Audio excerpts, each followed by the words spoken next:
मैं एक ऐसा दूल्हे का सूट पहनकर शादी करने गया था जो मेरे लिए बिल्कुल भी उपयुक्त नहीं था। मैंने उस औरत से शादी की जिसे मेरा नाम तक नहीं पता था। रिश्तेदार और दोस्त चुपके चुपके मुझ पर तरस खाते थे। वे कहते थे कि मैं तो बस बाई युएगुआंग की जगह लेने वाला एक बैकअप पति हूं।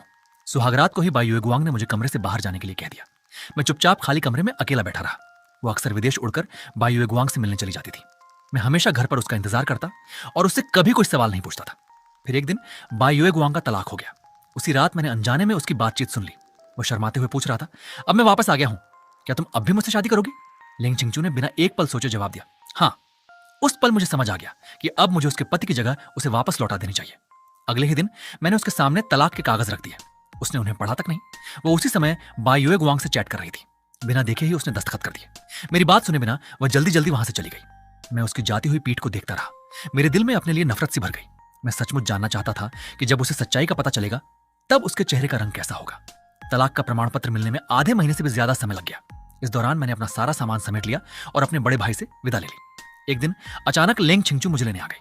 वापसी के रास्ते में वो लंबे समय तक चुप रही। फिर अचानक उसे कुछ याद आया। उसने मेरी तरफ देखकर पूछा, जिचुआन, आधे महीने पहले तुमने मुझसे जो दस्तावेज पर हस्ताक्षर करवाए थे वो क्या था?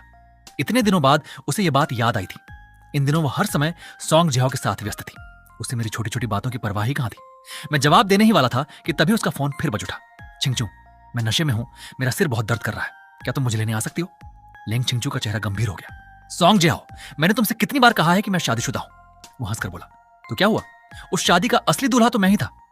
उसकी बात सुनकर लेंग छिंगचू पहली बार अपना आपा खो बैठी। 3 साल की शादी में मैंने उसे कभी इतना विचलित नहीं देखा था।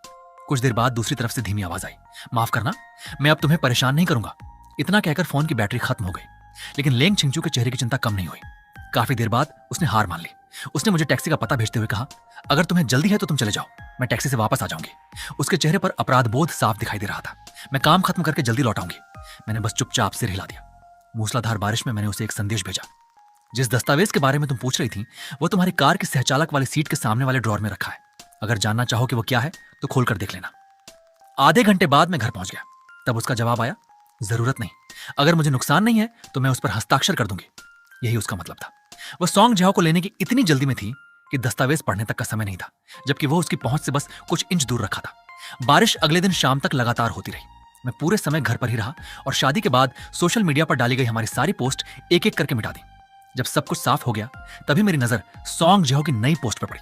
उसने 9 तस्वीरों का एक कोलाज डाला था। वो आलिशान यॉट पर आराम कर रहा था और हर तस्वीर किसी मॉडल जैसी लग रही थी। मैं जानता था कि उसने ये सब जानबूझकर मुझे दिखाने के लिए किया है, लेकिन अब इन छोटी छोटी बातों से मुझे कोई फर्क नहीं पड़ता था। तभी मेरे स्टाफ का फोन आया, हेलो मिस्टर लू, कृपया अगले हफ्ते अपना पहचान पत्र लेकर आ जाइए। उस पूरे सप्ताह लेंग छिंगचू एक बार भी घर नहीं लौटी, लेकिन सॉन्ग जिहाओ हर दिन मुझे उकसाने वाले संदेश भेजता रहा। 7वें दिन उसने एक वीडियो भेजा। उसमें लेंग छिंगचू घुटनों के बल बैठकर उसके पैरों की मालिश कर रही थी। वीडियो देखने के बाद मैंने उसके लिए खरीदी हुई सारी चीजें उठाकर कूड़ेदान में फेंक दी। 5वें दिन उसने कुछ तस्वीरें भेजी। उसके हाथ में एक अंगूठी थी। मैंने अपना विवाह प्रमाण पत्र निकालकर आग में झोंक दिया। तीसरे दिन उसने एक ऑडियो रिकॉर्डिंग भेजी। उसमें लेंग छिंगचू नींद में भी उसी का नाम बड़बड़ा रही थी। मैंने शादी के बाद उसके दिए हुए सारे उपहार पैक किए और उन्हें एक चैरिटी संस्था को दान कर दिया। जो आलिशान विला कभी मेरा घर हुआ करता था वह धीरे धीरे पूरी तरह खाली हो गया। एक कर्मचारी ने हैरानी से पूछा, मिस्टर लू, ये घर अचानक इतना खाली क्यों हो गया? क्या कुछ बुरा हुआ है? दूसरे ने जवाब दिया, उनका तलाक हो गया है। क्या मैडम मान गई? पता नहीं, लेकिन मुझे लगता है कि तलाक के कागज देखकर लेंग छिंगचू बहुत खुश होगी। आखिर उसके दिल में तो हमेशा से सिर्फ सॉन्ग जिहाओ ही था। काउंटडाउन के दूसरे दिन सॉन्ग जिहाओ ने फिर संदेश भेजा। इस बार तस्वीर में लेंग छिंगचू नहीं बल्कि उसके माता पिता अस्पताल के बिस्तर के पास तीनों के साथ मुस्कुरा रहे थे। मैंने बिना किसी भावना के वह संदेश देखा। फिर सॉन्ग जिहाओ, लेंग छिंगचू और उनसे जुड़े हर व्यक्ति को अपने फोन से हमेशा के लिए हटा दिया।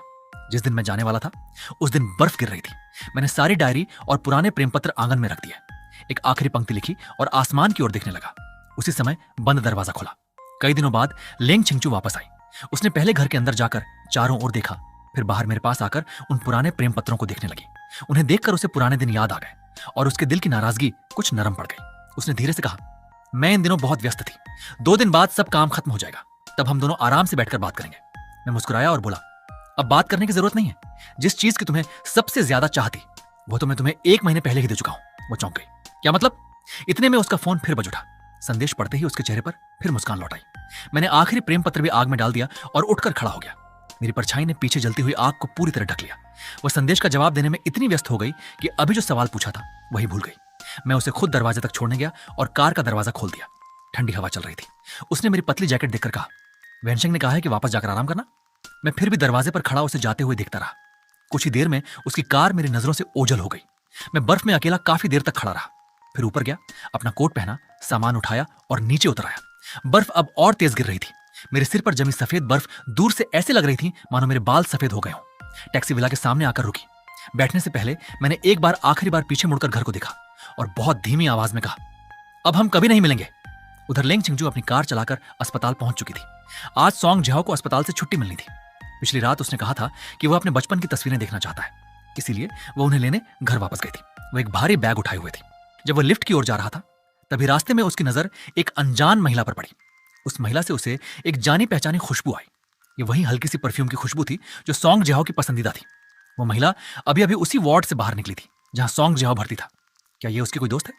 लेंग छिंगजू के मन में हल्का सा संदेह आया, लेकिन तभी लिफ्ट आ गई, इसलिए उसने ज्यादा नहीं सोचा और 7वीं मंजिल का बटन दबा दिया। जैसे ही सॉन्ग जिहाओ ने उसे देखा, उसके चेहरे पर चमकदार मुस्कान फैल गई। दोनों बैठकर बचपन की बातें करने लगे। पुरानी यादों में खोते खोते लेंग छिंगजू बाकी सारी बातें भूल गया। दोपहर होते ही सॉन्ग परिवार अस्पताल पहुंचा ताकि सॉन्ग जिहाओ को घर ले जा सके। उसे देखते ही उन्होंने मुस्कुराकर धन्यवाद दिया। लेंग छिंगजू ने विनम्रता से कहा, जिहाओ घायल हुआ है, इसमें मेरा कोई योगदान नहीं है, उसकी देखभाल करना तो मेरा फर्ज था। ये सुनकर सॉन्ग जिहाओ ने उसके हाथ पर हल्के से थपकी दी और कहा, मेरी चोट के लिए खुद को दोष मत दो छिंगजू। मैंने कल ही अंकल और आंटी को सब कुछ साफ साफ बता दिया था। अब जो हो गया उसे भूल जाओ, खुद को दोष देना बंद करो, ठीक है? सॉन्ग के पिता भी मुस्कुराकर बोले, इन वर्षों में हम दोनों काम में इतने व्यस्त रहे कि जिहाओ का ज्यादातर ख्याल तुम नहीं रखा। अगर तुम नहीं होते तो पता नहीं ये लड़का क्या क्या कर बैठता। सच में हमें तुम्हारा शुक्रिया अदा करना चाहिए। इतने में सॉन्ग जिहाओ शरारत करते हुए लेंग छिंगजू के पास आ गया, लेकिन उसकी मां ने तुरंत उसे पीछे खींच लिया। उन्होंने गंभीर स्वर में कहा, अब तुम दोनों बच्चे नहीं रहे, छिंगजू शादीशुदा है, तुम बार बार उसके पीछे मत पड़ा करो। अगर उसने कोई गलती की भी है तो हम उसे समझाएंगे, आगे से वो तुम्हें परेशान नहीं करेगा। ये सुनते ही कमरे का माहौल अचानक भारी हो गया। लेंग छिंगजू समझ गया कि इन शब्दों का असली मतलब क्या था। कुछ पल के लिए उसकी सांसें रुक सी गईं, लेकिन उसने खुद को संभाल लिया और चेहरे की मुस्कान भी धीरे धीरे गायब हो गई। सॉन्ग जिहाओ का चेहरा भी उतर गया, लेकिन उसने अनजान बनने का नाटक किया। वो मुस्कुराकर बोला, अरे मैं और छिंगजू तो बचपन से साथ बड़े हुए हैं, इसमें परेशानी कैसी? उसने तो वादा भी किया था कि मुझे घर छोड़कर आएगी। लेंग छिंगजू जवाब देने ही वाला था, लेकिन सामने खड़े दोनों बड़ों की गहरी निगाहें देखकर उसने तुरंत अपने शब्द बदल दिया। हाँ, लेकिन अभी मेरी सेक्रेटरी का फोन आया है, कंपनी में जरूरी काम है। अब जबकि अंकल आंटी आ गए हैं तो मुझे रुकने की जरूरत नहीं है। इतना कहकर वो मुड़ गया। कुछ कदम चलने के बाद सॉन्ग की मां ने उसे आवाज दी। उन्होंने एक छोटा सा डिब्बा उसकी ओर बढ़ाते हुए कहा, छिंगजू, अतीत में जिहाओ ने तुम्हारा दिल जरूर दुखाया था, लेकिन तब वह बहुत छोटा था, उसे सच्चे प्यार की कदर नहीं थी। उन बातों को अब दिल पर मत रखना। लेंग छिंगजू ने उस महिला को देखा जिसने बचपन से उसे अपने बेटे जैसा प्यार दिया था। उसने हल्के से सिर हिलाया, आंटी, मैं उन सब बातों को बहुत पहले भूल चुका हूं। मैं जिहाओ से नफरत नहीं करता, आप चिंता मत कीजिए। सॉन्ग की मां ने गहरी सांस ली। उनकी आंखों में अफसोस साफ दिखाई दे रहा था। शायद किस्मत में तुम दोनों का पति पत्नी बनना लिखा ही नहीं था। मैंने तुम्हारी मां से सुना है कि जिस लड़के से तुम्हारी शादी हुई वो बहुत अच्छा, समझदार और परिवार का ख्याल रखने वाला है। वो तुमसे बहुत प्यार करता है। ऐसे इंसान की कदर करनी चाहिए। तुम्हें पूरी जिंदगी उसी के साथ बितानी है। लेंग छिंगजू समझ गया कि आंटी उसकी भलाई के लिए ही ये सब कह रही थी। वो ये भी जानता था कि उस शादी के दिन उसने किसी और से विवाह करके अपनी जिंदगी की सबसे बड़ी बाजी खेली थी। पिछले 3 सालों से उसने पूरी कोशिश की थी कि अतीत को भुलाकर अपने पति जछुआन के साथ नई जिंदगी शुरू करे, लेकिन 18 साल का प्यार क्या इतनी आसानी से भुलाया जा सकता था? इसीलिए जब सॉन्ग जिहाओ वापस चीन लौटा और बार बार उससे मिलने आया तो उसका दिल फिर पिघल गया। वो खुद से कहता रहा, प्रेमी नहीं बन सकते तो कम से कम दोस्त तो रह सकते हैं। इसी सोच के कारण वो बार बार उसके पास जाता रहा। हर बार जब सॉन्ग जिहाओ रोते हुए कहता, मैं आज भी तुमसे प्यार करता हूं, तो उसका दिल डगमगा जाता। लेकिन वह एहसास झील में हवा से हिलते कमल के पत्तों जैसा था। कुछ ही देर में सब फिर शांत हो जाता। आज सॉन्ग की मां की बातें सुनकर ऐसा लगा जैसे कोई गहरी नींद से उसे जगा रहा हो। उसे कॉलेज का वह दिन याद आया जब उसने पहली बार दूर खड़े जछुआन को देखा था। उसके दिल में अचानक एक अजीब सी गर्माहट भर गई। उसने सॉन्ग की मां के सामने झुककर पूरी ईमानदारी से कहा, आंटी, मुझे यह सब समझाने के लिए धन्यवाद। अब मुझे पता है कि मुझे क्या करना चाहिए। अस्पताल से निकलने के बाद वह सीधे अपने मायके पहुंचा। उसकी मां उसे अपने अध्ययन कक्ष में ले गई। आज उनकी आवाज सामान्य से कहीं अधिक गंभीर थी। जब तुम्हारी शादी हुई थी तब मुझे लगता था कि जछुआन का परिवार तुम्हारे लायक नहीं है, इसलिए मुझे उससे कुछ शिकायतें थी। लेकिन पिछले 3 सालों में मैंने देखा कि उसने तुम्हारा कितना ख्याल रखा। उसने पूरे परिवार की जिम्मेदारी निभाई और हमारा भी सम्मान किया। तभी मेरी सारी गलतफहमियां दूर हो गई। उन्होंने आगे कहा, अब तुम छोटे नहीं रहे, पुरानी बातों को यहीं खत्म कर दो। तुमने एक बहुत अच्छा पति चुना है। अब समय आ गया है कि उसके साथ एक शांत और सुखी जीवन बिताओ। फिर उन्होंने मुस्कुराकर कहा, शादी प्यार जैसी नहीं होती, शादी तो उस गरम दलिया की तरह होती है जिसे धीरे धीरे पूरी उम्र साथ बैठकर खाया जाता है। तुम्हारी और जजुआन की शादी से पहले कोई प्रेम कहानी नहीं थी, इसलिए दिल की सारी उलझनों को समय रहते साफ कर लेना चाहिए, नहीं तो बाद में पछताना पड़ता है। क्या मेरी बात समझे? लेंग चिंगजू ने कभी नहीं सोचा था कि उसकी कम बोलने वाली माँ आज इतने धैर्य से उसे जीवन का अर्थ समझाएंगी। उसने सम्मान से सिर झुकाकर कहा, माँ, आप बिल्कुल सही कह रही हैं। अब मुझे समझ आ गया है कि मुझे क्या करना चाहिए। माँ संतुष्ट होकर मुस्कुरा दी। फिर उन्होंने एक छोटा सा डिब्बा निकाला। ये जेड का लॉकेट तुम्हारी दादी ने मुझे मेरी शादी के समय दिया था। जब जजवान लौट आए तो ये उसे दे देना, फिर पूरा परिवार साथ बैठकर खाना खाएगा। लेंग चिंगचू ने डिब्बा खोला। अंदर रखा जेड का लॉकेट देखकर वो कुछ पल के लिए खो गया। उसे 3 साल पहले का वह शादी वाला दिन याद आ गया, जब सॉन्ग जहाओ ने फोन पर सबके सामने ऐलान कर दिया था कि शादी रद्द कर दी जाए। दोनों परिवारों के रिश्तेदार तुरंत वहां से चले गए थे। वह अकेला मंच पर खड़ा रह गया था। कांपते हाथों से उसने माइक्रोफोन उठाया और वर्षों से दिल में दबे सारे दर्द को बाहर निकाल दिया। उसे ठीक ठीक याद नहीं कि उसने क्या कहा था, बस इतना याद था कि तभी जजुआन मंच पर आया। उसने अपना बड़ा सा सूट पहना हुआ था। वो एक एक कदम बढ़ाते हुए पूरी दृढ़ता के साथ उसकी ओर चला आया। उसी पल लेंग चिंगचू के भीतर भी साहस जाग उठा।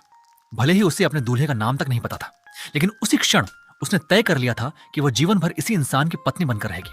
वो कभी उसे धोखा नहीं देगा। इन यादों से बाहर निकलकर उसने जेड वाला डिब्बा अपनी कार की ड्राइवर सीट के पास वाले दराज में रख दिया। दराज बंद करने ही वाला था कि उसकी नजर उसी फाइल पर पड़ी। उसे याद नहीं आया कि वह वहां कब रखी गई थी। वो उसे निकालकर पढ़ना चाहता था। तभी सॉन्ग जहाओ का फोन आ गया। चिंगचू, मेरे मम्मी पापा जा चुके हैं। मेरे दोस्तों ने अस्पताल से छुट्टी मिलने की खुशी में पार्टी रखी है। क्या तुम भी आओगे? इस बार लेंग चिंगचू ने बिना एक पल सोचे साफ इनकार कर दिया। उधर सॉन्ग जहाओ की आवाज तुरंत बुझ गई। वह फिर से मनाने की कोशिश करने लगा, लेकिन लेंग चिंगचू ने बहाना बनाया कि उसे कंपनी की एक जरूरी मीटिंग में जाना है। फोन काटने के बाद उसने दराज बंद किया और कार स्टार्ट करके सीधे अपने घर की ओर चल पड़ा। जो विला कभी हंसी खुशी और रौनक से भरा रहता था, आज वह असामान्य रूप से शांत था। लेंग चिंगचू ने चारों ओर नजर दौड़ाई और देखा कि लिविंग रूम की बहुत सी चीजें गायब थीं। कुछ महीने पहले चाय की केतली पर लगा हेयर क्लिप, मेज पर रखा पानी का कप और सोफे पर रखा तकिया, ये सब मैंने खरीदे थे। वे कोई कीमती सामान नहीं थे, इसलिए पहले उसने कभी उन पर ध्यान नहीं दिया, लेकिन न जाने क्यों इस बार उसे कुछ अजीब सा महसूस हुआ। उसने तुरंत घर के पुराने स्टुअर्ड को बुलाया और पूछा, घर की इतनी सारी चीजें कहां चली गई? स्टुअर्ड ने शांत स्वर में उत्तर दिया, मैडम, उन्हें फेंक दिया गया। फिर उसने झिझकते हुए पूछा, मैडम, क्या आप सचमुच मिस्टर जछुआन से तलाक लेने वाली हैं? लेंग चिंगचू कुछ पल के लिए चुप रह गई। उसी समय बाहर बर्फ गिरने लगी। तभी उसके कुछ पुराने दोस्त घर आ पहुंचे। चिंगचू, बर्फ पड़ रही है। हमें पता था कि तुम घर पर ही होगी। बहुत दिनों से दोस्तों से नहीं मिली हो। चलो आज थोड़ा बाहर चलते हैं। वे बिना उसे कुछ कहने का मौका दिए उसका हाथ पकड़कर बाहर ले गए। उसके मन में जो सवाल उठे थे वे वहीं दबकर रह गए। हालांकि वे लोग बार में पीने जा रहे थे, लेकिन उसकी सेहत को देखते हुए दोस्तों ने उसे केवल कुछ हल्के ड्रिंक ही दिए। बाकी लोग खेल और मस्ती में लग गए। उधर लेंग चिंगचू ने अपना फोन निकाला और मुझे एक संदेश लिखने लगी। क्या आज तुम बाहर गए हो? कहाँ हो? कब लौटोगे? अपना पता भेज दो, मैं तुम्हें लेने आ जाऊंगी। बाहर बर्फ गिर रही है, रास्ते में सावधान रहना। लेकिन भेजने से पहले ही अभी अभी फोन पर बात करके लौटी उसकी एक दोस्त का चेहरा अचानक बदल गया। वो गुस्से में बोली, चलो सब लोग उठो, जगह बदलते हैं। आज तुम्हें एक नया तमाशा दिखाती हूँ। सब लोग हैरान रह गए, लेकिन तमाशा सुनते ही सब उत्साहित होकर उसके पीछे चल पड़े। पूरे रास्ते लोग पूछते रहे कि वे कहाँ जा रहे हैं, लेकिन उसने एक शब्द भी नहीं कहा। वो बस बार बार लेंग चिंगचू की तरफ देखती रही। आखिरकार कार एक ऐसे बार के सामने रुकी जहां वे पहले कभी नहीं गए थे। उतरने से पहले उसने लेंग चिंगचू का हाथ पकड़कर गंभीर स्वर में कहा, सिस्टर चिंग, मैं बहुत समय से कुछ बातें जानती हूँ। उन्हें अपने अंदर दबाकर मेरा दम घुट रहा था, इसलिए आज सब कुछ दिखाना चाहती हूँ। लेकिन जो भी तुम अंदर देखोगी उसके लिए मुझे दोष मत देना। मैं ये सब सिर्फ तुम्हारी भलाई के लिए कर रही हूँ। उसकी गंभीर आवाज सुनकर लेंग चिंगचू के चेहरे की मुस्कान धीरे धीरे गायब हो गई। उसने गहरी सांस ली और बार का दरवाजा खोल दिया। दरवाजा खुलते ही अंदर का नजारा सबके सामने था। लाल नीली चमकती रोशनियों और तेज संगीत के बीच पूरा हॉल झूम रहा था। मंच के बीचों बीच सफेद स्पॉटलाइट एक जोड़े पर पड़ रही थी। वे दोनों एक दूसरे को दीवानों की तरह चूम रहे थे। दूरी होने के बावजूद लेंग चिंगचू ने पहली ही नजर में उस आदमी को पहचान लिया। वो सॉन्ग जहाओ था। उसकी बाहों में एक बेहद खूबसूरत लड़की थी और दोनों पूरी तरह एक दूसरे में खोए हुए थे। दरवाजे पर खड़े 7-8 लोग एकदम खामोश हो गए। इस सन्नाटे को सिर्फ हॉल के अंदर की शोरगुल भरी आवाजें तोड़ रही थी। वाह, अस्पताल से निकलते ही आधे घंटे तक किस कर रहे हैं? अरे, प्यार करने वालों को कौन रोक सकता है? जहाओ और उसकी गर्लफ्रेंड को साथ रहते हुए 6 महीने से ज्यादा हो गए हैं। अभी तक दोनों का प्यार कम नहीं हुआ। क्या लगता है इस बार यह रिश्ता लेंग चिंगचू वाले रिश्ते से ज्यादा चलेगा? कोई हंसते हुए बोला। अरे, जहाओ का दिल कौन समझ सकता है? लेंग चिंगचू को तो उसने 3 साल पहले ही छोड़ दिया था। बेचारा आज भी उसके पीछे कुत्ते की तरह घूमता होगा। ये सुनते ही लेंग चिंगचू के दोस्तों का गुस्सा फूट पड़ा। वे सीधे भीड़ को चीरते हुए अंदर घुस गए। एक ने जाकर संगीत बंद कर दिया, दूसरे ने सारी लाइटें जला दी। बाकी लोग मंच पर चढ़कर सॉन्ग जहाओ और उसकी गर्लफ्रेंड को चारों तरफ से घेर लिया। अचानक हुए इस बदलाव से पूरा बार सन्न रह गया। सॉन्ग जहाओ ने मुड़कर देखा तो उसका चेहरा उतर गया। उसने घबराकर चारों तरफ नजर दौड़ाई। जब उसे लेंग चिंगचू दिखाई नहीं दी तो उसने राहत की सांस ली। फिर अकड़ते हुए बोला, तुम लोग यहाँ क्या कर रहे हो? दोस्तों ने गुस्से में जवाब दिया, ये कोई तुम्हारा निजी बार नहीं है, तुम आ सकते हो तो हम क्यों नहीं? या फिर डर इस बात का है कि हम तुम्हें तुम्हारी नई गर्लफ्रेंड के साथ देख लेंगे? सॉन्ग जहाओ अपनी गर्लफ्रेंड और दोस्तों के सामने बेइज्जत नहीं होना चाहता था। वो घमंड से बोला, डर? मैं किससे डरूं? मैं अपनी गर्लफ्रेंड के साथ हूं, क्या लेंग चिंगचू मेरे प्यार पर रोक लगाएगा?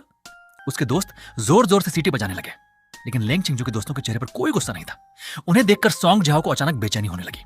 तभी उसकी एक दोस्त आगे बढ़ी और बोली, इतने सालों से सच्चे प्रेमी बनने का नाटक कर रहे थे, आज आखिर तुम्हारी असली सच्चाई सबके सामने आ ही गई। पिछले 6 महीने से तुम दूसरी लड़की के साथ रिश्ते में हो, फिर भी बार बार चिंगचू के पास क्यों जाते रहे? क्यों उसे उम्मीद देते रहे? ये सुनते ही उसकी गर्लफ्रेंड का चेहरा भी बदल गया। सॉन्ग जहाओ समझ गया कि अब बात छिप नहीं सकती। गुस्से में वो चिल्लाया, मैंने कब उसे बुलाया? वही बार बार मेरे पीछे पड़ा रहता था। उससे मैं 3 साल पहले ही तंग आ चुका था, इसलिए तो जानबूझकर विदेश चला गया था।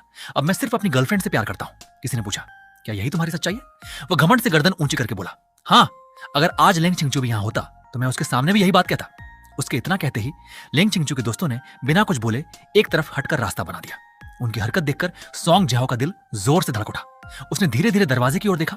वहां लेंग चिंगचू शांत चेहरे के साथ खड़ा था। एक पल में उसका चेहरा सफेद पड़ गया। बार में मौजूद सभी लोग भी उसी दिशा में देखने लगे।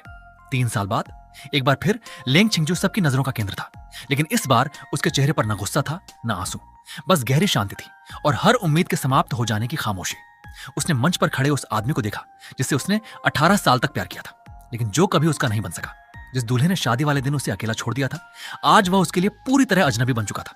लेंग चिंगचू ने शांत स्वर में कहा, धन्यवाद, कम से कम आज तुमने मुझसे झूठ नहीं बोला। आखिरकार तुमने सच कह ही दिया। इतना कहकर वो हल्के से मुस्कुराया। उसी क्षण उसे मेरी याद आ गई। अब उसे समझ आया कि 3 साल पहले मेरी जगह खड़े होकर यह सब सहना कितना कठिन रहा होगा।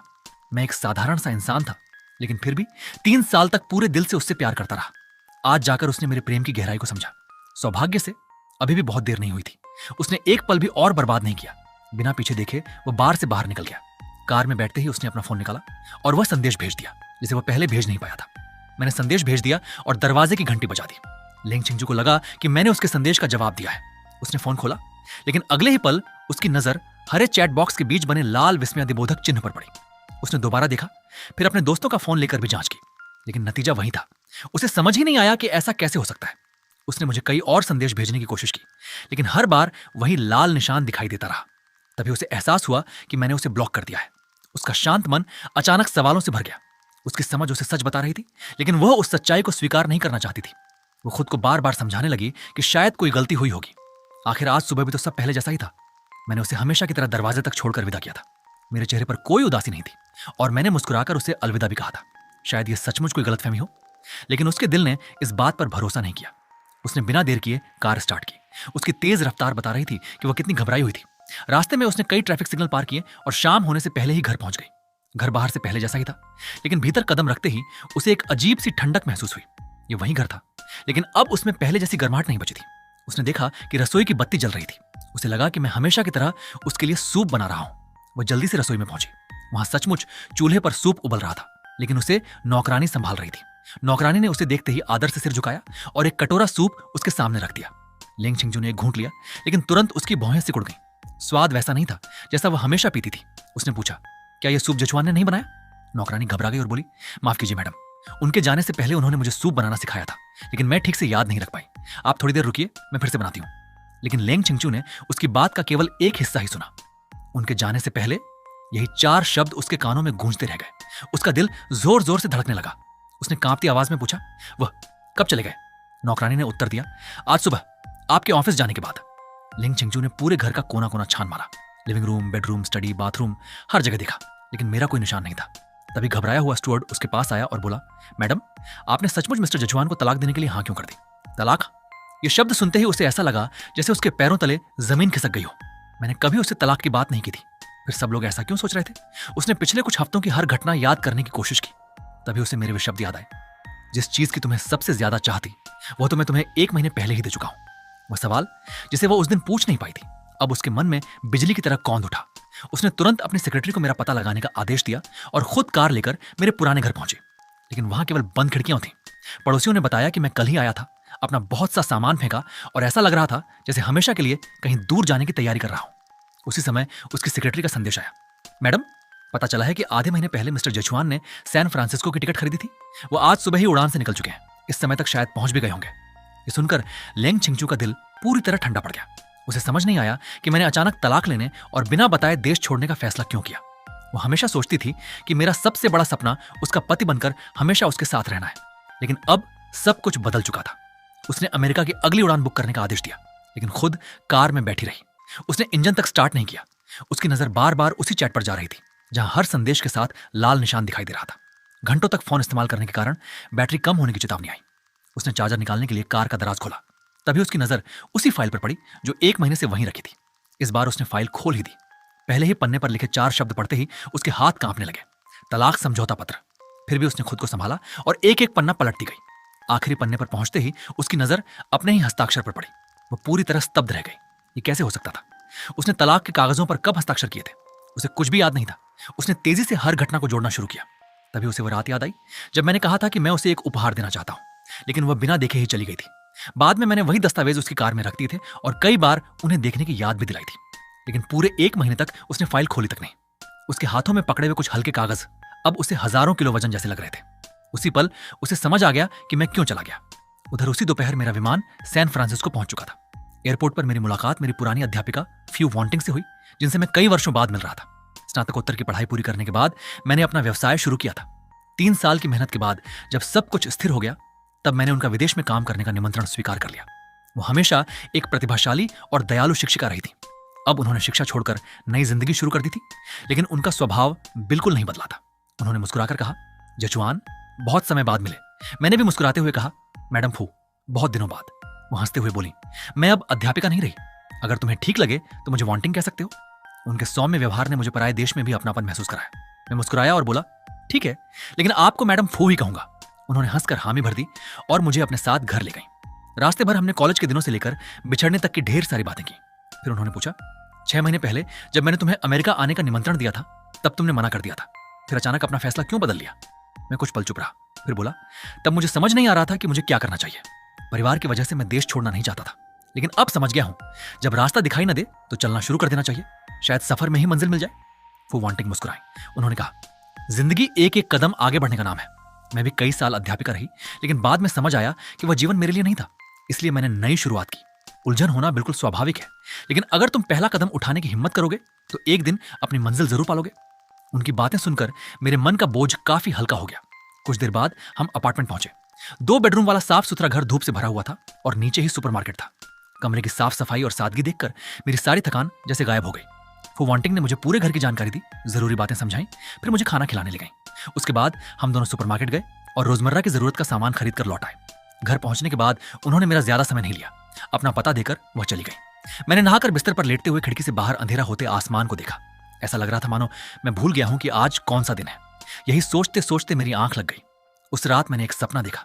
सपने में मैं लेंग छिंगचू की शादी में बैठा था। इस बार सॉन्ग जिहाओ शादी से भागा नहीं था। दोनों ने एक दूसरे को अंगूठी पहनाई और जीवन भर साथ निभाने की कस्में खाई। मैं दूर खड़ा यह सब देखता रहा, फिर चुपचाप वहां से लौट आया। उसके बाद मैंने खुद को पूरी तरह पढ़ाई में झोंक दिया। 3 साल बाद पढ़ाई पूरी करके मैं अमेरिका आ गया और नई जिंदगी शुरू कर दी। फिर कभी पीछे मुड़कर नहीं देखा। सपना इतना वास्तविक था कि अगली सुबह जब मेरी आंख खुली तो कुछ देर तक मैं समझ ही नहीं पाया कि क्या सच था और क्या सिर्फ एक सपना। मैं दोपहर तक सोफे पर बैठा रहा। तभी फू वांटिंग का फोन आया और मेरी तंद्रा टूटी। जजवान, उठ गए? मैं तुम्हारे अपार्टमेंट के नीचे हूं, चलो साथ में लंच करते हैं।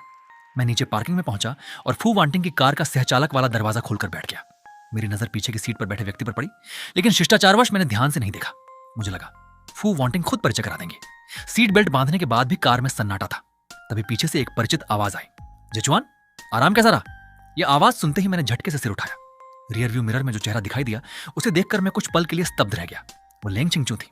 सिर्फ 1 दिन हुआ था उसे देखे हुए, लेकिन उसका चेहरा बेहद थका हुआ लग रहा था। मेरे होंठों तक अनगिनत शब्द आए, लेकिन मैं कुछ भी नहीं बोल पाया। पूरी कार में फिर से सन्नाटा छा गया। करीब 1 मिनट बाद फ्यू वांटिंग को भी महसूस हुआ कि माहौल कुछ अजीब है। उन्होंने मुस्कुराकर कहा, जचुआन, ये तुम्हारी कॉलेज की सहपाठी लेंग छिंगचू है। तुम लोग एक दूसरे को जानते हो ना? ये अभी अभी एयरपोर्ट से आई है और मुझसे मिलने का फोन किया था। मैंने सोचा तुम दोनों क्लासमेट हो, इसलिए साथ में खाना खा लेते हैं। तुम्हें कोई परेशानी तो नहीं? मेरे मन में तो साफ जवाब था, हाँ मुझे परेशानी है। लेकिन फू वांटिंग हमारे रिश्ते के बारे में कुछ नहीं जानती थी। मैं उन्हें असहज नहीं करना चाहता था, इसलिए मुस्कुराकर बोला, सब आपकी मर्जी है सिस्टर वांटिंग। फू वांटिंग ने राहत की सांस ली। उन्होंने पीछे मुड़कर लेंग छिंगचू से पूछा, छिंगचू तुम ठीक तो हो? अगर बहुत थक गई हो तो पहले घर जाकर आराम कर लो, बाद में मिल लेंगे। 30 घंटे से ज्यादा समय से न सोई। लेंग छिंगचू ने धीरे से सिर हिलाया, नहीं पहले खाना खाते हैं। कुछ देर बाद फू वांटिंग मुस्कुराकर बोली, अजीब संयोग है, कॉलेज में तुम दोनों की ज्यादा बात नहीं होती थी और अब ग्रेजुएशन के बाद अमेरिका में फिर मिल गए। मैंने सिर झुका लिया, लेकिन मुझे साफ महसूस हो रहा था कि पीछे बैठी लेंग छिंगचू लगातार मुझे देख रही है। मैंने आंखें बंद कर ली। मुझे पहले से ही अंदाजा था कि आगे क्या होने वाला है। तभी लेंग छिंगचू बोली, ये कोई संयोग नहीं है, मैं अमेरिका एक बहुत जरूरी काम से आई हूं, इसलिए जिचुआन से मिलना तय था। फू वांटिंग कुछ उलझ गई। उनकी नजर में हम दोनों एक दूसरे से परिचित भी लग रहे थे और अजनबी भी। उन्होंने मुस्कुराकर पूछा, तो तुम लोग अक्सर संपर्क में रहते हो? मैंने तुरंत जवाब दिया, कॉलेज में 4 साल साथ पढ़े थे, अब बस साधारण परिचय है, आगे भी शायद धीरे धीरे फिर जान पहचान हो जाएगी। ये सुनकर लेंग छिंगचू की आंखें और गहरी हो गईं। फू वांटिंग ने फिर पूछा, वैसे छिंगचू, इस बार अमेरिका किस काम से आई हो और तुम्हारे पति कहाँ हैं? मैंने सुना था तुम्हारी शादी अपने ही क्लासमेट से हुई थी। ये सुनते ही मेरी उंगलियां अनजाने में कस गईं। कुछ पल बाद लेंग छिंगचू ने धीमे स्वर में कहा, हाँ, लेकिन कुछ समय पहले उन्होंने मुझे तलाक दे दिया। इस बार मैं उसी सिलसिले में अमेरिका आई हूं। फू वांटिंग को एहसास हुआ कि उन्होंने अनजाने में निजी बात छेड़ दी है। मैंने तुरंत विषय बदल दिया, सिस्टर वांटिंग, आज वेस्टर्न रेस्टोरेंट जा रहे हैं या चाइनीज? मुझे बहुत भूख लगी है। फू वांटिंग ने मुस्कुराकर कहा, बस कुछ ही मिनट में पहुंच जाएंगे। करीब 1 घंटे तक हम खाना खाते रहे। पूरे समय लेंग छिंगचू मुझे देखती रही। उसके मन में न जाने कितने सवाल थे, लेकिन वो एक भी नहीं पूछ सकी। आधे भोजन के बीच कंपनी से फू वांटिंग को जरूरी कॉल आ गई। उन्हें तुरंत जाना पड़ा। अब पूरे रेस्टोरेंट में सिर्फ हम दोनों रह गए। माहौल फिर से भारी हो गया। मैंने आखिरी निवाला खाया, तभी लेंग छिंगचू ने अपना नैपकिन नीचे गिरा दिया। मैंने उसे उठाने के बजाय नया नैपकिन निकालकर उसकी ओर बढ़ा दिया। वह समझ गई कि मैं हमारे बीच कोई अनावश्यक निकटता नहीं चाहता था। कुछ पल बाद उसने गहरी सांस लेकर कहा, जेचुआन, चलो आज सब कुछ साफ साफ बात कर लेते हैं। वो मेरी तरफ देखती रही। शायद पहली बार उसने मुझे इतने ध्यान से देखा था। 3 साल की शादी में बिस्तर के अलावा शायद ही उसने कभी मेरे चेहरे को गौर से देखा हो। मेरी भावनाओं को समझने की कोशिश तो उसने कभी की ही नहीं थी। आज उसके सामने बैठा मैं उसे पूरी तरह अजनबी लग रहा था। कुछ देर बाद उसने धीमे स्वर में कहा, जेचुआन, माफ कर दो, इन 3 सालों में मैं कभी अच्छी पत्नी नहीं बन पाई। मैंने तुम्हें कभी परिवार जैसा एहसास नहीं दिया, तुम्हारी हर कोशिश को नजरअंदाज किया। मुझे सच में बहुत अफसोस है। मैं जानता था कि उसकी हर बात सच्ची थी, लेकिन यह माफी बहुत देर से आई थी। मैंने शांत स्वर में कहा, मुझे तुम्हारी माफी की जरूरत नहीं है, बस तलाक की प्रक्रिया पूरी कर दो और जब प्रमाण पत्र मिल जाए तो मुझे भेज देना। मेरी आवाज में कोई गुस्सा नहीं था, लेकिन यही शांति उसके लिए सबसे बड़ा झटका बन गई। लेंग छिंगचू वहीं जड़ होकर खड़ी रह गई। अमेरिका आने वाली उड़ान में उसने दिन रात यही सोचा था कि वह मुझसे माफी मांगेगी और शायद सब कुछ फिर से ठीक हो जाएगा। लेकिन अब उसे पहली बार एहसास हुआ कि मेरा फैसला कितना अटल था। उसने घबराकर पूछा, क्या तलाक लेना जरूरी है? क्यों? मैंने उसकी आंखों में देखते हुए शांत स्वर में उत्तर दिया, मैंने तुमसे शादी इसलिए की थी क्योंकि मैं तुमसे प्यार करता था। अब मैं तलाक इसलिए चाहता हूं क्योंकि मैं तुमसे प्यार नहीं करता। बस इतनी सी बात है। यह कहकर मैं रेस्टोरेंट से बाहर निकल आया। मैं सीधे फू वांटिंग के ऑफिस चला गया। उन्होंने मुझे अकेले देखकर हैरानी से पूछा, छिंगचू कहाँ है? मैंने सहजता से कहा, उन्हें कुछ काम था, वैसे भी 2 दिन बाद मुझे ज्वाइन करना है, इसलिए पहले कंपनी देख लेता हूं। फू वांटिंग ने ज्यादा कुछ नहीं पूछा। उन्होंने मुझे पूरे ऑफिस का दौरा कराया। शाम को हम दोनों ने साथ में खाना खाया और फिर मैं अपने अपार्टमेंट लौट आया। रात को फोन खोला तो देखा लेंग छिंगचू की फ्रेंड रिक्वेस्ट आई हुई थी। उसके साथ लिखा था, मुझे तुम्हारी हर बात याद है। अगर तुमने सचमुच तलाक का फैसला कर लिया है तो मैं तुम्हारी इच्छा का सम्मान करूंगी। मैं तुम्हारे प्यार के योग्य नहीं थी। मैंने तुम्हें बहुत दुख पहुंचाया, मुझे माफ कर दो। लेकिन 3 साल तक हम पति पत्नी रहे, क्या तलाक के बाद भी दोस्त बन सकते हैं? मैं कुछ देर तक स्क्रीन देखता रहा। दोस्त? मेरे और उसके बीच अब दोस्ती जैसी किसी चीज की जरूरत ही क्या थी? मेरे हिसाब से हमारा रिश्ता यहीं हमेशा के लिए समाप्त हो जाना चाहिए था। इसलिए मैंने उसकी रिक्वेस्ट तुरंत स्वीकार नहीं की। रात लगभग 10 बजे उसने फिर से रिक्वेस्ट भेजी। इस बार नोट में लिखा था, तलाक समझौते की कुछ शर्तों पर बात करनी है। मैंने रिक्वेस्ट स्वीकार कर ली। उसने कोई और बात नहीं की, सीधे संशोधित तलाक समझौता भेज दिया। मैंने ध्यान से पढ़ा। उसने सारी संपत्ति बराबर बांट दी थी, यानी तलाक के बाद उसकी आधी संपत्ति मुझे मिलने वाली थी। मैंने तुरंत वॉइस मैसेज भेजा, संपत्ति पहले वाले समझौते के अनुसार रहने दो, मुझे कुछ नहीं चाहिए। इतनी संपत्ति देकर मुझे असहज मत करो। उसने तुरंत जवाब दिया, मैं जानती हूं कि तुमने मुझसे पैसे के लिए शादी नहीं की थी। मैं ये बदलाव तुम्हें खुश करने के लिए नहीं कर रही। ये तुम्हारा कानूनी अधिकार है, कृपया इसे स्वीकार कर लो। मैंने उसे कई बार समझाने की कोशिश की, लेकिन हर बार उसका जवाब वही था। आखिरकार मैं भी थक गया। मैंने बहस करना छोड़ दिया। कुछ दिनों बाद मैं पूरी तरह अपने नए काम में व्यस्त हो गया। तलाक का प्रमाण पत्र भी आ गया। उसके साथ मेरे नाम करोड़ों की संपत्ति, शेयर और कई संपत्तियों के कागज भी आ गए। बैंक खाते में अनगिनत शून्य देखकर भी मेरे मन में कोई उत्साह नहीं हुआ। मैंने सब कुछ संभाल कर रख दिया और अपनी नई जिंदगी जीने लगा। धीरे धीरे ठंडी सर्दियां बीत गईं, वसंत आ गया। एक दिन ऑफिस पहुंचते ही फू वांटिंग ने मुझे मीटिंग के लिए बुला लिया। उन्होंने कहा, मुझे चीन जाकर 4 कंपनियों के साथ सहयोग पर चर्चा करनी है। मुझे एक सहायक चाहिए। उन्होंने पूरे कमरे में नजर दौड़ाई और फिर मेरी तरफ देखकर बोली, जेचुआन, तुम मेरे साथ चलोगे? मैं चौंक गया। मैंने अभी कुछ ही महीने पहले कंपनी ज्वाइन की थी। इतने बड़े प्रोजेक्ट के लिए मेरा चयन होना स्वाभाविक नहीं था, लेकिन मैंने मना भी नहीं किया। मीटिंग के बाद फू वांटिंग ने मुझे अलग से बुलाया। उन्होंने कहा, इस बार हमारा सबसे महत्वपूर्ण प्रोजेक्ट लेंग ग्रुप के साथ है। और वो कुछ पल रुकी। पिछली बार जब छिंगचू मुझसे मिली थी, उसने मुझे तुम्हारे बारे में बहुत कुछ बताया था। मैं तुम्हारी निजी जिंदगी में दखल नहीं देना चाहती, लेकिन यह प्रोजेक्ट बहुत महत्वपूर्ण है, इसलिए चाहती हूं कि तुम मेरे साथ चलो। मैंने उनकी ओर देखा, फिर धीरे से बोला, सिस्टर वांटिंग, शायद आपको गलतफहमी हुई है। लेंग छिंगचू और मेरे बीच अब कुछ भी नहीं बचा। हमने शादी की थी, लेकिन उसने कभी मुझसे प्यार नहीं किया। अब हमारा तलाक हो चुका है। अगर आपको लगता है कि मुझे साथ ले जाने से प्रोजेक्ट आसान हो जाएगा, तो शायद आपको निराशा होगी। फू वांटिंग कुछ देर तक चुप रही, फिर उन्होंने पूछा, क्या तुम्हें पूरा यकीन है कि छिंगचू के मन में तुम्हारे लिए बिल्कुल भी भावनाएं नहीं है? मैंने बिना झिझक सिर हिला दिया। उन्हें तुरंत वह दिन याद आ गया जब चीन छोड़ने से पहले लेंग छिंगचू ने उनसे कहा था, मिस फू, जेचुआन मेरे पति हैं, या यूं कहूं अब लगभग मेरे पूर्व पति। मैंने इस शादी में बहुत गलतियां की, उन्हें इतना दुख दिया कि उन्होंने खुद तलाक मांग लिया। मैं उन्हें वापस पाना चाहती हूं, लेकिन उन्हें समय चाहिए। कृपया कुछ समय तक उनका ध्यान रखिए। बदले में मैं आपके साथ सहयोग करने के लिए तैयार हूं। फू वांटिंग ने वह बात याद की, लेकिन उन्होंने मुझे कुछ नहीं बताया। वो केवल मुस्कुराकर बोली, ज्यादा मत सोचो, मैं तुम्हें सिर्फ इसलिए साथ ले जा रही हूं क्योंकि तुम इस प्रोजेक्ट के लिए उपयुक्त हो, और मैं चाहती हूं कि तुम्हें सीखने का मौका मिले। इसे एक सामान्य बिजनेस ट्रिप समझो। मैं उनकी साफगोई जानता था। आखिरकार मैंने हामी भर दी। एक हफ्ते बाद हम चीन लौटने वाले थे। इन दिनों मैं काम और सामान पैक करने में व्यस्त रहा। जैसे जैसे वापसी का दिन करीब आता गया, वैसे वैसे मेरा मन और शांत होता गया। अब अतीत मुझे किसी पुराने सपने जैसा लगता था, और मैं उस सपने से पूरी तरह जाग चुका था। मेरे लिए लेंग छिंगचू अब सिर्फ एक पुरानी सहपाठी थी, बस, उससे ज्यादा कुछ नहीं। जब हम चीन पहुंचे और एयरपोर्ट से बाहर निकले, फू वांटिंग के माता पिता उन्हें लेने आए हुए थे। उन्होंने मुझे भी घर चलने का निमंत्रण दिया, लेकिन मैं उनके पारिवारिक समय में बाधा नहीं बनना चाहता था। मैंने विनम्रता से मना कर दिया। भारी बारिश हो रही थी, सड़क पर एक भी टैक्सी नहीं थी। मैं मोबाइल निकालकर कैब बुक करने ही वाला था कि तभी एक काली कार मेरे सामने आकर रुकी। दरवाजा खुला और उसमें से लेंग छिंगचू उतरकर मेरी ओर चला आया। मैं सचमुच हैरान रह गया। वो मुस्कुराने की कोशिश करते हुए बोला, जचुआन, बहुत दिनों बाद, कैसे हो? मैंने एक कदम पीछे हटकर दूरी बना ली। ठीक हूं। मेरे ठंडे व्यवहार से उसके चेहरे पर निराशा झलक गई, लेकिन उसने खुद को संभाल लिया। फिर बोला, बारिश बहुत तेज है, मैं तुम्हें होटल छोड़ देता हूं। मैंने मोबाइल की स्क्रीन देखते हुए सिर हिला दिया। जरूरत नहीं, मैंने टैक्सी बुला ली है। वो कुछ पल चुप रहा, फिर बोला, कम से कम यह छाता ले लो, तुम्हारा सामान भीग जाएगा। मैंने उसकी तरफ देखा, फिर शांत स्वर में कहा, मुझे आपकी किसी मदद की जरूरत नहीं है, और मुझे नहीं लगता कि अब हमारे बीच किसी तरह का संपर्क रहना चाहिए। आपका क्या ख्याल है, मिस्टर लेंग? मेरे शब्द उसके दिल में तीर की तरह चुभ गए। उसके हाथ हल्के हल्के कांपने लगे। वो फीकी मुस्कान के साथ बोला, तलाक के बाद क्या हम दोस्त भी नहीं रह सकते? मैंने अपना छाता खोल लिया। कैब धीरे धीरे मेरी ओर आ रही थी। मैंने उसकी आंखों में देखकर कहा, शादी से पहले हम सिर्फ सहपाठी थे, तलाक के बाद सब कुछ फिर वहीं लौट जाना चाहिए। तुम और मैं दो अलग अलग दुनिया के लोग हैं, दोस्ती की भी अब कोई जरूरत नहीं है। इस बार चुप रहने की बारी लेंग छिंगचू की थी। वो ड्राइवर को मेरा सामान कार की डिक्की में रखते हुए देखता रहा। उसने मुझे कार का दरवाजा खोलते, छाता उठाते और धीरे धीरे उससे दूर जाते देखा। उसे ऐसा लगा मानो उसकी जिंदगी से कोई बेहद कीमती चीज हमेशा के लिए दूर जा रही हो। वो खुद को रोक नहीं पाया और बंद होने वाला कार का दरवाजा पकड़ लिया। उसने मेरी ओर देखते हुए कहा, मुझे नहीं लगता कि हम दो अलग अलग दुनिया के लोग हैं। जचुआन, शायद तुमने अपने परिवार, अपनी हैसियत और मुझसे शादी करने के फैसले को लेकर लोगों की न जाने कितनी बातें सुनी होंगी, लेकिन मैं तुम्हें एक बात बताना चाहता हूं। मैंने कभी भी तुम्हें अपने से कम नहीं समझा। मैंने कभी यह नहीं सोचा कि तुम मेरे साथ खड़े होने के लायक नहीं हो। तुमने हमेशा अपनी जिंदगी ईमानदारी से जी और जिसे प्यार किया उसे पाने की पूरी हिम्मत दिखाई। इसलिए कभी खुद को कम मत समझना। लगभग 10 साल अकेले रहने के बाद यह पहली बार था जब किसी ने मुझसे ऐसी बात कही थी। मैंने उसकी तरफ देखा। हल्की सी मुस्कान मेरे होंठों पर आ गई। मैंने धीरे से कहा, तुम्हारे मुंह से यह सुनना सचमुच दुर्लभ है, धन्यवाद। मैं होटल पहुंचा, सामान रखा और तब तक बारिश भी रुक चुकी थी। अपना बैग उठाकर मैं तयशुदा रेस्टोरेंट पहुंचा, जहां मेरी मुलाकात शू शिंगजो से हुई। हम दोनों ने एक दूसरे को गले लगाया और लंबे समय बाद मिलने की खुशी में अपनी अपनी जिंदगी की बातें करने लगे। जब उसे पता चला कि तलाक के बाद लेंग छिंगचू ने अपनी आधी संपत्ति मेरे नाम कर दी है, तो उसका मुंह खुला का खुला रह गया। उसने मेरे कंधे पकड़कर जोर से झंझोड़ते हुए कहा, अरे भाई, तू तो अब अरबपति बन गया। अब तो मैं पूरी जिंदगी तेरे भरोसे आराम से जी सकता हूं। मैंने तुरंत उसका मुंह बंद कर दिया और उसे कमरे के एक कोने में खींच ले गया। जब आसपास कोई नहीं रहा तो उसने धीरे से पूछा, सच बता, क्या तूने वो पैसा ले लिया?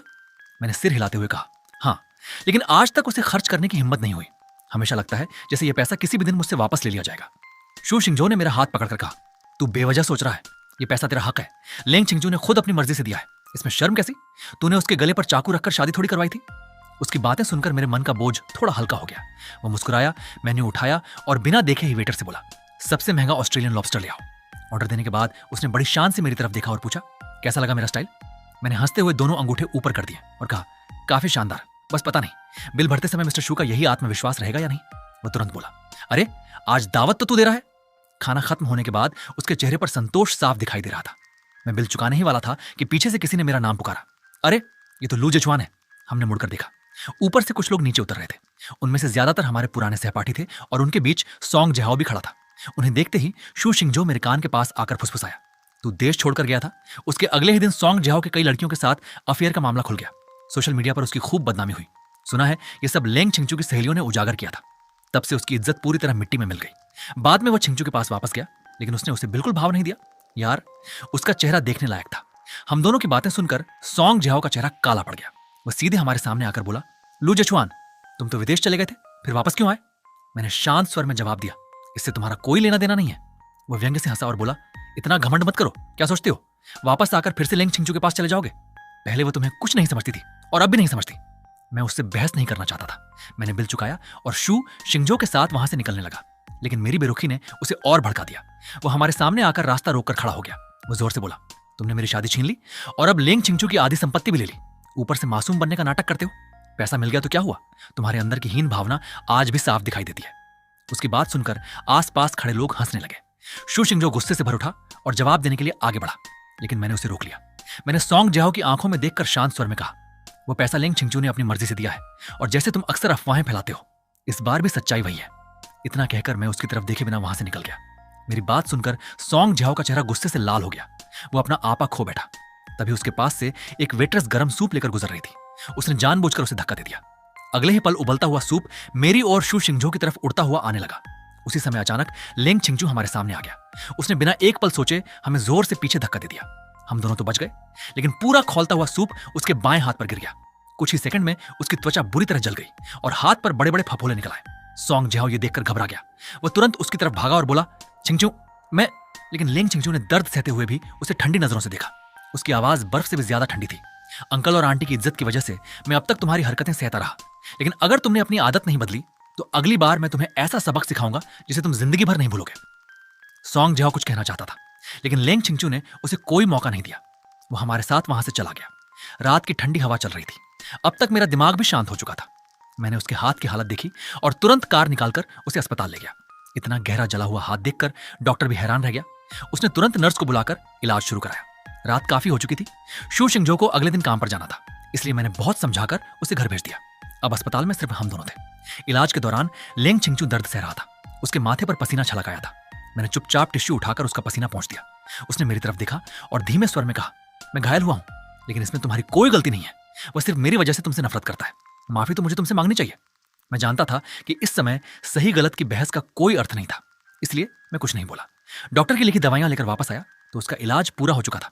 डॉक्टर ने जरूरी सावधानियां समझाई और हमें घर जाने की अनुमति दे दी। मैंने कार चलाई और उसे उसके विला तक छोड़ने पहुंचा। कई महीनों बाद उस घर में कदम रखते ही मेरी नजर लिविंग रूम पर पड़ी। सब कुछ पहले से बिल्कुल अलग था। घर पहले जैसा नहीं रहा था। इतने में पुराने स्टुअर्ट ने मुझे देखा और खुशी से भर उठा। वो लगभग दौड़ते हुए मेरे पास आया और बोला, सर, आप आखिर वापस आ ही गए। आपके जाने के बाद मैडम हर दिन आपका इंतजार करती रही। इतना कहते कहते उसकी नजर लेंग छिंगचू के घायल हाथ पर पड़ी और वह घबरा गया। मैडम, आपको यह चोट कैसे लगी? मैंने उसकी बात अनसुनी कर दी। दवाइयां लेंग छिंगचू के हाथ में दी और डॉक्टर की सारी हिदायतें दोबारा समझा दी। फिर बिना रुके वापस मुड़ गया। लेंग छिंगचू दूर खड़ा मुझे जाता हुआ देखता रहा। उसके दिल में गहरा खालीपन उतर आया। वह मुझे रोकना चाहता था, लेकिन शब्द उसके गले में ही अटक गए। स्टुअर्ट से यह सब देखा नहीं गया। वह दौड़कर मेरे पीछे आया और बोला, सर, रुक जाइए। इन 3 महीनों में मैडम काम के अलावा हर दिन आपके लगाए हुए फूलों को देखती रही। रात को सपनों में भी आपका ही नाम लेती थी। हर हफ्ते अमेरिका सिर्फ आपसे मिलने जाती थी। उसकी बातें सुनकर मुझे हंसी आ गई।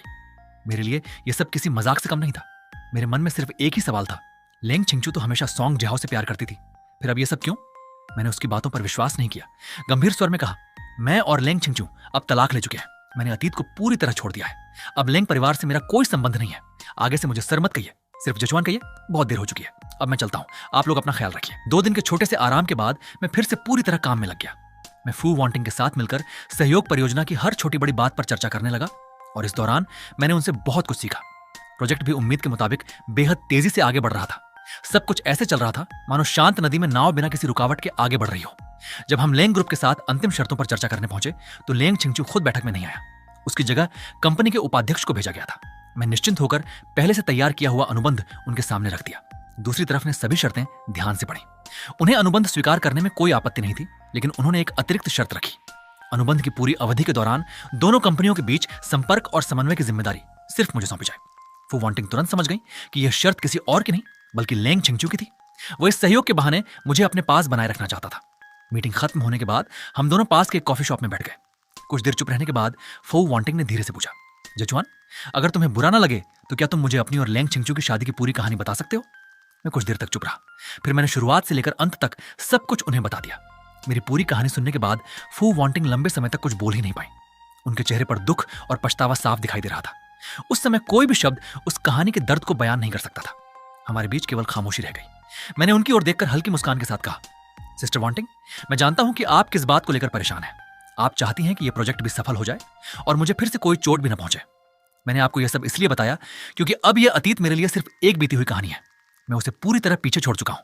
अब चाहे लेंग ग्रुप कोई भी शर्त रखे, मेरे लिए यह सिर्फ एक काम है जिसे पूरी ईमानदारी से पूरा करना है। हो सकता है मेरे पास अनुभव कम हो, लेकिन अगर आपको और पूरी टीम को मेरी जरूरत है तो मैं पूरी मेहनत से अपनी जिम्मेदारी निभाऊंगा। मैं आप सबको कभी निराश नहीं करूंगा। मेरी बात सुनकर फ्यू वांटिंग की आंखें भर आईं। उन्होंने कुछ नहीं कहा, बस चुपचाप अपनी कॉफी का कप उठाकर मेरी ओर बढ़ाया। हमने मुस्कुराते हुए अपने कप आपस में टकराए। अप्रैल के अंत में फू वांटिंग चारों कंपनियों के हस्ताक्षरित अनुबंध लेकर वापस सैन फ्रांसिस्को लौटने वाली थी। मैं उन्हें एयरपोर्ट छोड़ने गया। रवाना होने से पहले उन्होंने अचानक मेरी तरफ देखा और पूछा, अब जबकि छिंगचू को अपनी गलती का एहसास हो चुका है, क्या तुम सच में उसे दूसरा मौका नहीं दोगे? मैं जानता था कि वह यह सवाल सिर्फ मेरी भलाई के लिए पूछ रही थी। मैंने हल्की मुस्कान के साथ जवाब दिया, सिस्टर वांटिंग, जिंदगी दोबारा शुरू नहीं होती, हमें हमेशा आगे बढ़ना पड़ता है।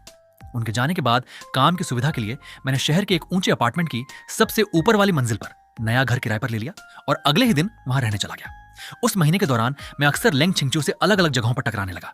कभी सुपरमार्केट के मोड़ पर, कभी हॉटपॉट रेस्टोरेंट के बाहर, तो कभी पार्क के किसी शांत कोने में। उसकी पहचान और हैसियत के हिसाब से इन जगहों पर उसका आना असामान्य था। मैं समझ गया था कि वह जानबूझकर मेरे पीछे पीछे आ रही थी। कभी कभी हमारी मुलाकात हो जाती तो हम साधारण परिचितों की तरह दो चार बातें कर लेते। बाकी समय वह बस दूर से चुपचाप मेरा पीछा करती रहती, बिल्कुल मेरी परछाई की तरह। जब उसे पता चला कि हम एक ही अपार्टमेंट में पड़ोसी बन गए हैं तो मिलने के मौके और बढ़ गए। अब उसके चेहरे पर पहले से ज्यादा मुस्कान रहने लगी थी। वो अक्सर मुझसे पूछती, क्या साथ में टहलने चलोगे? क्या आज साथ डिनर करेंगे या कहीं बाहर घूमने चलें? लेकिन हर बार मैं किसी न किसी बहाने से मना कर देता। हर बार जब मेरे मुंह से माफ करना निकलता, उसकी आंखों की चमक थोड़ी और फीकी पड़ जाती। मैं सोचता था कि शायद इस बार के बाद वह दोबारा नहीं आएगी, लेकिन अगले ही दिन वह फिर मेरे सामने खड़ी होती। वो हमेशा बहुत सावधानी से बात करती, जैसे उसे डर हो कि कहीं मैं नाराज होकर उससे बात करना ही बंद न कर दूं। उसे देखकर मुझे कॉलेज के दिन याद आ जाते, जब वह सॉन्ग जाओ के पीछे इसी तरह घूमती थी। उस समय भी वो हमेशा सामने वाले को खुश रखने की कोशिश करती थी और अपनी परवाह नहीं करती थी, लेकिन मैं वैसा इंसान नहीं था। मैं उसकी इस कोशिश का फायदा नहीं उठाना चाहता था। मेरी बस एक ही इच्छा थी कि मैं हर दिन शांति से अपनी जिंदगी जी सकूं। समय धीरे धीरे बीतता गया। वसंत बीता, गर्मी आई, फिर पतझड़ और आखिरकार सर्दियां भी आ गईं। करीब 1 साल तक चलने वाला यह प्रोजेक्ट अब अपने अंतिम चरण में पहुंच चुका था। संयोग से अनुबंध की अवधि खत्म होने का दिन ही मेरा 25वां जन्मदिन था। मैंने उसी दिन सैन फ्रांसिस्को लौटने की टिकट बुक कर ली। रवाना होने से एक रात पहले मैं देर रात तक अपना सामान पैक करता रहा। तभी अचानक खिड़की के बाहर नजर गई। बर्फ गिरनी शुरू हो चुकी थी। रात ठीक 12 बजे किसी ने दरवाजा खटखटाया। मैंने दरवाजा खोला। सामने लेंग छिंगचू खड़ा था। उसके हाथ में जन्मदिन का केक था। वो मुस्कुराकर बोला, जन्मदिन मुबारक हो, लेकिन उसकी मुस्कान के पीछे छिपा हुआ दर्द साफ दिखाई दे रहा था। मैंने केक का एक छोटा सा टुकड़ा खाया, फिर मोमबत्तियां जलाईं, आंखें बंद की और मन ही मन एक इच्छा मांगी। जब मैंने आंखें खोली तो देखा लेंग छिंगचू उत्सुकता से मेरी ओर देख रहा था। उसने धीरे से पूछा, इस बार क्या इच्छा मांगी? मैं बस हल्का सा मुस्कुरा दिया। बिल्कुल पिछले साल की तरह। बात वहीं अधूरी रह गई। कुछ देर की खामोशी के बाद उसने अचानक पूछा, जचुआन, पिछले साल जिस दिन तुम घर छोड़कर गए थे, जाते समय तुमने एक बात कही थी। उस समय मैं ठीक से सुन नहीं पाया था। तुमने क्या कहा था? मैं कुछ पल चुप रहा। सच तो यह था कि अब मुझे भी वह बात ठीक से याद नहीं थी। वे सारी ठंडी और दर्द भरी यादें समय के साथ धीरे धीरे धुंधली पड़ चुकी थी। अब मुझे सिर्फ वे पल याद थे जो कभी मुझे सच्ची खुशी देते थे। मैंने खिड़की के बाहर गिरती बर्फ को देखा और मुस्कुराकर कहा, मैंने यही कामना की है कि आने वाले दिनों में जिन लोगों से मेरी मुलाकात हो और मेरी जिंदगी में जो भी नया हो वह सब सुंदर और सुखद हो। इतना कहकर मैं दूर आसमान की ओर देखने लगा और फिर मैं सचमुच बहुत दूर चला गया। इस बार मैं कभी वापस नहीं लौटा। मेरे सिर पर गिरती सफेद बर्फ ही उसकी अधूरी इच्छा पूरी कर सकी। उसे वह सफेद बालों वाला साथ दे सकी जो वह जीवन भर मुझसे चाहकर भी कभी नहीं पा सकी। मैं सुबह उठा तो खिड़की के बाहर हल्की हल्की बर्फ गिर रही थी। नीचे बिल्डिंग से बाहर निकला तो देखा लेंग छिंगचू सड़क किनारे मेरी प्रतीक्षा कर रही थी। मुझे देखते ही वह आगे बढ़ी और बिना कुछ कहे मेरा सामान अपने हाथ में उठा लिया। उसने भारी कोट पहन रखा था और धीमे स्वर में बोली, आज बर्फ बहुत ज्यादा गिर रही है, इस मौसम में टैक्सी मिलना मुश्किल होगा, मैं तुम्हें एयरपोर्ट छोड़ देती हूँ। इस बार मैंने मना नहीं किया। मुझे एहसास हो गया था कि उसके मन में अभी भी कुछ ऐसी बातें थीं जिन्हें वो कहे बिना मुझे जाने नहीं देना चाहती थी, और मेरे लिए भी यह आखिरी मौका था कुछ अधूरे अध्याय हमेशा के लिए बंद कर देने का। कार धीरे धीरे बर्फीली सड़क पर आगे बढ़ने लगी। मैं खिड़की के बाहर सफेद नजारों को चुपचाप देखता रहा। कई मिनट तक कार में सिर्फ खामोशी थी। आखिरकार लेंग चिंगचू ने गहरी सांस ली और धीरे से बोली, जेचुआन, तुम्हें हमारी शादी का दूसरा क्रिसमस याद है? उस दिन भी ऐसी ही बर्फ पड़ रही थी। मेरी माँ की तबीयत ठीक नहीं थी, इसलिए तुम मुझे मंदिर ले गए थे। वहां मैंने हमारे रिश्ते के लिए एक शुभ पर्ची निकाली थी। उस पर लिखा था, जीवन भर एक ही दिल, एक ही मन। उसकी बात सुनते ही वह पुरानी याद मेरे सामने ताजा हो गई। मुझे याद आया कि जब वह पर्ची निकली थी तब मंदिर के पुजारी ने हमारी तरफ देखकर एक अजीब सी बात कही थी, भाग्य का बंधन, यदि समय रहते जाग जाओ तो यही सबसे उत्तम संकेत है। उस समय मैं कुछ समझ नहीं पाया था। मुझे लगा था कि वह बात शायद मेरे लिए कही गई है, इसलिए कई दिनों तक मैं उसी उलझन में रहा, क्योंकि उस समय मैं सचमुच उससे अलग होने के बारे में सोचने लगा था। लेकिन आज पीछे मुड़कर देखने पर समझ आया कि वह पर्ची तो लेंग छिंगचू ने निकाली थी। वे शब्द मेरे लिए नहीं बल्कि उसके लिए थे, और जिस इंसान को वो अपने दिल में संजोए रखना चाहती थी वो भी मैं नहीं था। यह सोचकर मेरे होंठों पर हल्की सी मुस्कान आ गई। मैंने शांत स्वर में कहा, मुझे याद नहीं। मेरी बेरुखी सुनकर वो कुछ पल के लिए चुप हो गई। फिर उसने एक के बाद एक हमारी शादी के बाद की छोटी छोटी यादें सुनानी शुरू कर दी। कभी किसी त्योहार की बात, कभी साथ बिताए किसी साधारण दिन की, कभी किसी सफर की। वो हर छोटी बात को इतनी बारीकी से याद कर रही थी मानो उन यादों के सहारे मेरे दिल में फिर से जगह बनाना चाहती हो। लेकिन मेरे चेहरे पर कोई भाव नहीं आया। ऐसा लग रहा था जैसे वो अतीत अब मेरे लिए पूरी तरह खत्म हो चुका हो। पता ही नहीं चला कि कब कार एयरपोर्ट पहुंच गई। मैं अपना सूटकेस लेकर नीचे उतरने ही वाला था कि पीछे से लेंग छिंगचू ने मुझे पुकारा। उसने अपने हाथों में एक छोटा सा डिब्बा पकड़ रखा था। उसकी आंखों में उम्मीद साफ दिखाई दे रही थी। मैंने डिब्बा खोला तो भीतर जेड के 2 सुंदर लॉकेट रखे थे। उन्हें देखते ही मैं पहचान गया। ये वही पारिवारिक जेड था जिसे मिसेस लेंग हमेशा अपने पास रखती थी। कहा जाता था कि ये लेंग परिवार की पीढ़ियों से चली आ रही धरोहर है। मैं हैरान होकर उसकी ओर देखने लगा। अगर ये विदाई का तोहफिया है तो ये बहुत कीमती है। मैं इसे स्वीकार नहीं कर सकता। मैंने डिब्बा वापस उसकी ओर बढ़ा दिया। एक बार फिर मेरे इनकार ने उसकी मुस्कान छीन ली। उसने सिर झुकाया, फिर धीरे से बोली, इसे रख लो। ये सिर्फ मेरी नहीं, मेरी माँ की भी इच्छा है। मैंने हल्के से सिर हिलाया और शांत आवाज में कहा, मैं इस उपहार का मतलब अच्छी तरह समझता हूं और इसी वजह से इसे स्वीकार नहीं कर सकता। मैंने पहले भी तुमसे कहा था, हमारी कहानी यहीं खत्म हो चुकी है। अब हमें वहीं लौट जाना चाहिए जहां से यह सब शुरू हुआ था। मेरे हर शब्द ने उसके दिल को गहराई से घायल कर दिया। वो बर्फ के बीच वहीं खड़ी रह गई और दूर जाते हुए मुझे बस देखती रही। इस बार मैंने पीछे मुड़कर नहीं देखा। आखिर में सिर्फ आसमान से गिरती सफेद बर्फ ही उसके सिर पर आकर ठहर गई और उसे वह सफेद बालों वाला साथ दे गई जिसकी वह जीवन भर चाह रखती थी, लेकिन जिसे वो कभी पा ना सकी।